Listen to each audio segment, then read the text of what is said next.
I'm Billy Hollowell, and welcome to Newsmakers, a show where we bring you interviews with pastors, actors, entertainers, and other notable news figures. On today's show, we're going to be getting into some fascinating topics, but before we do, if you are not subscribing to Newsmakers, make sure you head on over to wherever you listen to podcasts and subscribe right now. Give us a rating. We love 5-star reviews. This is a show where you're going to dive deep into important issues with amazing people. With no further ado, here is today's show. On today's Newsmakers, we're talking with Marc Fogel's mother. Her name is Malphine Fogel. If you've been following the news this week, Marc was released from Russia, where he was being detained on marijuana charges after being found guilty and given a 14-year prison sentence. He was serving that sentence since 2021. His mother, Malphine, joins us to talk all about her son's plight and his epic release. The Trump administration being able to secure his release earlier this week. We're going to get into all of that, what went on, and why she believes it took so long for her son to be released. With no further ado, here is Malphine Fogel. Well, I want to thank you for taking the time to chat with me today. I know this has been an incredibly busy and chaotic and also very exciting week for you and your family. I want to talk about your son, Marc, and his plight in Russia. Let's go back a little bit. What was your first reaction when you first learned that he had been detained? Well, it was a shocker, but I guess with the history of Russia, it shouldn't have been, that great a shock, but it was. And, it was for such an outlandish reason. It seemed that it would just blow over. I never expected that it would go as far as it did. I just thought they would check all the facts and know that he was not a drug dealer with 6 or 7 grams of marijuana, but they didn't see it that way, I guess. Well, and how did this affect you and your family? Because I can't imagine the amount of stress and pain you were dealing with, not only at the beginning, but throughout the years of this now. Oh, absolutely. Well, we just didn't know what to expect. I just thought at the beginning they're going to clear this up and he's going to go back to teaching, but that didn't happen. And there was very little contact with anybody. We never heard from anybody directly. Jane, of course, Marc's wife, left immediately, and they came back to the U.S., so there was really no way except through the prison to get any kind of news about Marc. Were you able to talk with Marc at all during his detainment? Yes. Okay. Yes. We heard from him on a regular basis, which was, a boon. And it was, as Marc said, it was his lifeline. But he was able to call from the prison and not long conversations. We didn't ask a lot of questions, and he didn't volunteer too much. But we at least were able to hear his voice. And I'm sure that brought you some comfort, during that time. But I know you fought very valiantly throughout this entire time to try to get his freedom. Can you talk a little bit about the Biden administration and President Biden? Obviously, for the past 4 years, he was president before Trump came back. What was it like dealing with the administration? Were they helpful? Talk to us a little bit about that. Well, things are kind of vague right now, but the general feeling was that they weren't really pushing very hard. That was the impression I got, and we would hear from. We contacted all of our local politicians, and they tried to get through, but I can't say that I ever felt they were really trying very hard to get him out. And I could be wrong about that, but that was the feeling I got. Did you feel they were responsive to you when you tried to reach out for answers?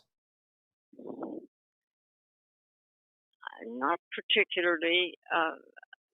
I think they did what they had to do, and I think that they were concerned, but I don't know if they didn't know how to handle it or how Russia would take it. I honestly don't know. And now it's, 4 years ago, it seems pretty vague. Yeah. The things that happened. But my Well, general feeling was that they were not trying really hard to get him out. That was my general feeling. Well, I know that the now infamous Butler rally in Pennsylvania, that you were there and that you had, I Yes, believe, met with Trump, interacted with him. Now this is I before. did. Well, take us. This is before the election. Obviously, it's the attempted assassination. I mean, a really horrific event there at that Butler rally. But can you take us through what he said to you in your interaction with him? Yes. Well, I was with some other women who were they were politically connected, and they made sure that I was going to get to see President Trump. And of course, it was a hot, sticky day, and I think I was in a tent with maybe 18 or 20 other people who I think had audiences with the president, and I think I was near the end, and I went up to him, and he was very congenial, very nice, and I have a problem with a broken knee, but anyway, I was limping a little, and he said, "Take my arm." And I did, and we talked, and he asked me about Mark. He was really interested and concerned about him. And he told me on three different occasions during that conversation that he said, if I get in, meaning if he won the election, I will get Mark out. And I said, well, you can't forget his name. And he didn't. I think he kept his word all around. And, we're grateful for that, naturally. Yeah, yeah. I Uh, mean, absolutely, absolutely. He kept his word. And were you there? So, just to confirm, was this the event where the attempted assassination happened? Was that the same rally? yes, yes. And so, And in fact, we heard the shots, and they sounded like firecrackers to me. Nobody panicked or anything. And then we realized that somebody had been shot, and everybody said, get down, and then they started to vacate the premises. But it all was very um, calm. There was no panic anywhere that I saw. We walked to our cars, and of course, most of the people didn't know what happened, except for the people immediately surrounding the area where Comparatori was shot. But it was calm, and we didn't realize until later what had happened. We could see, from our vantage point, we could see President Trump, and we saw the blood coming uh, on the most of the exterior of the ear, I thought.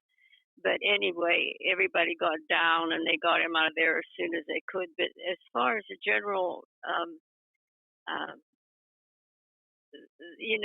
the atmosphere, people did not panic, and of course, we didn't know what was happening until after it was all over. But wow. we had a very good vantage point of the president You where we know, were sitting. so let me ask you this, because he obviously won the election, and you had gone through what you described as a couple of years of feeling like former President Biden was not really listening, the administration wasn't really doing what they could in your view. Now, when Trump won, did you feel like he was going to make good on that promise? Did you really believe that maybe things would be? I did. I Mm. did. And I said to him, "You can't forget his name," and he didn't. And I really felt like he would do what he said he was going to do, and he did. And how did it feel He when was you heard that Mark was coming home? When you found this out, what was it like for you? well. You can imagine. We kept thinking every day we'd hear something, and weeks and months passed, and we had really kind of given up. And as I say, all of our local politicians offered remarks, in the Congress when they convened, and the local people tried really hard, and I think they did their job. And Mark's name came up, and the president got hold of it, and he said, "I'll get him out." And he did. How is So, Mark doing right now? How is he doing? Fill us in. I would imagine it's been very shocking and jolting and exciting for him and your family. oh yeah, I'm sure he was taken to. He flew into Washington D.C. and then they were taking him to San Antonio to some kind of a medical facility. I suppose it's government run. I don't really know. And they were going to give him a thorough workup on his physical condition because I'm sure he had deteriorated to some point. And so I heard from him when he came into Washington, and then he was leaving for San Antonio, and I haven't heard from him since. But he was just on cloud nine, naturally, to be back Yeah. in the U.S., and his family was going to join him in San Antonio. So I'm sure he's pretty happy by now. And so when do you think you'll get a chance to see him and reunite with him, which I know I'm sure you are very excited to be able to do. Oh, well, it goes without saying. It depends on how long these medical tests take. I think some of them take some time to get results. So as soon as as I said, his wife and boys are with him. So I'm sure that makes him happy. He doesn't care how long it'll take. But I think as soon as that's over and they get the results of the tests, that they will send him home to Pittsburgh. And I don't know when that will be. Hopefully, it'll be this week. Mm. But it might be the weekend. I don't know. It's all guesswork at this point. So a couple more questions for you, and I'm so grateful for your time. I know this has been a lot this week. How did your faith sustain you during this whole process? How did you hold on to hope without really knowing Oh, how this would end? yeah. Well, that's all you have, really. Sometimes there's nowhere to go except on your knees. It was a tremendous uh,